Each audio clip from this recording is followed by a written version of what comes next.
Assalamu alaikum wa rahmatullahi wa barakatuh pour le tronc commun scientifique. Donc la sortie écologique. Cette sortie écologique nous permet de collecter des informations qui vont nous permettre de comprendre et interpréter les interactions entre les êtres vivants et leur milieu. Lors de cette sortie écologique, on se demande quelles sont les techniques employées pour l'étude d'un milieu. Nous avons comme lieu de notre sortie écologique une forêt. Comme vous le savez très bien, il n'est pas possible d'étudier en détail la totalité du territoire objet de la sortie. Dans ce cas-là, la forêt. C'est pour cela qu'on doit délimiter la surface d'une zone à étudier. Bien sûr, délimiter cette surface s'impose. Pour délimiter cette surface, appelée surface minimale des parcelles à étudier, on va effectuer ce qu'on appelle un quadrillage. Notre première activité, en quoi consiste la technique du quadrillage? Dans ce cas-là, nous aurons besoin d'un certain ensemble de piquets, d'une corde. Donc, on va délimiter une zone. Dans ce cas-là, nous avons pris une surface de 32 mètres carrés. On va la diviser en deux. Nous allons obtenir deux parcelles avec 16 mètres carrés chacune. Puis, on va passer à 8 mètres carrés, 4 mètres carrés, 2 mètres carrés, enfin 1 mètre carré. C'est le quadrillage. Donc, dans une zone homogène, on va dénombrer toutes les espèces végétales dans les surfaces. On va commencer par 1 mètre carré, puis passer à 2 mètres carrés, etc. Jusqu'à ce que toutes les espèces végétales soient répertoriées. Ainsi, on détermine ce qu'on appelle la surface d'étude minimale. L'ensemble des plantes trouvées, ça va représenter ce qu'on appelle le cortège floristique. Exemple, nous avons dans ce cas-là, comme vous le constatez, la surface d'étude minimale, c'est 32 mètres carrés parce qu'il, bien sûr, on y retrouve toutes les espèces végétales. Dans ce cas-là, nous avons 8 espèces végétales.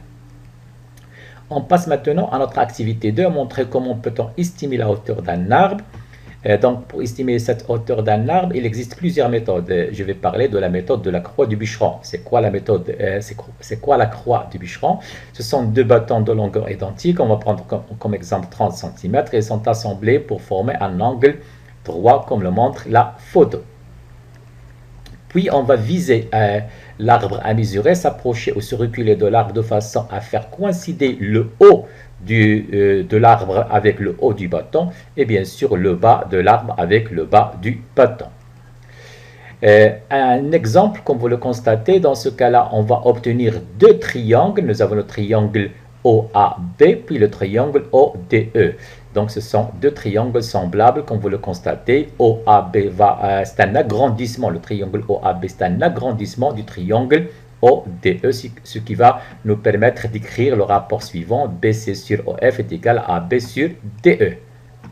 Effectivement, comme je l'ai déjà dit, puisque le triangle AB est un agrandissement du triangle ODE, on va prendre un exemple. Si DE est égal à 20 cm, OF 35 cm et BC 7,7 m, sachant que, je l'ai déjà dit bien sûr, donc AB, ça sera BC multiplié par DE sur OF. Donc, je vais remplacer bien sûr par les valeurs. Dans ce cas, la hauteur de l'arbre sera 4,4 mètres. Pour décrire une communauté végétale, on a recours à la méthode physionomique qui consiste à décrire cette communauté selon deux types de structures. La première, la structure verticale et la structure horizontale. Notre activité 3 nous demande de déterminer la répartition verticale des végétaux dans une forêt qu'on appelle les strates végétales. Effectivement, l'association végétale est stratifiée composée de végétaux de différentes tailles, ce qui nous permet de distinguer plusieurs niveaux. Niveau 1 constitue ce qu'on appelle, la strate 1 constitue ce qu'on appelle la strate mucinale, la strate 2 herbacée, la strate 3 arbustive et la strate 4 arborescente. Comme je l'ai déjà dit bien sûr, nous avons la strate arborescente, c'est au-delà de 5 mètres, arbustive entre 2 mètres et 5 mètres, herbacée bien sûr 1 mètre, racinaire ça sera souterraine. Activité 4, réaliser une répartition horizontale dans ce cas des végétaux. Les végétaux ne sont pas distribués d'une manière identique. Certains sont beaucoup plus abondants et d'autres sont relativement rares.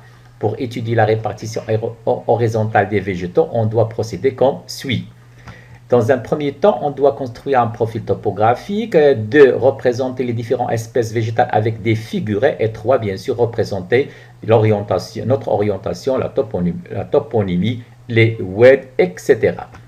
Un petit rappel sur la méthode de construction d'un profil topographique. Donc, nous avons une carte topographique avec des courbes de niveau. Vous vous souvenez, je pense. L'équidistance, dans ce cas, elle est de 50 mètres. Courbe de niveau, c'est une courbe constituée de points qui ont la même altitude. Donc, nous allons tracer notre profil topographique selon l'axe AB. Alors, je vais dans un premier temps, comme vous allez le constater, indiquer l'altitude de chaque point d'intersection entre l'axe AB et les courbes de niveau qui le traversent, comme vous le constatez.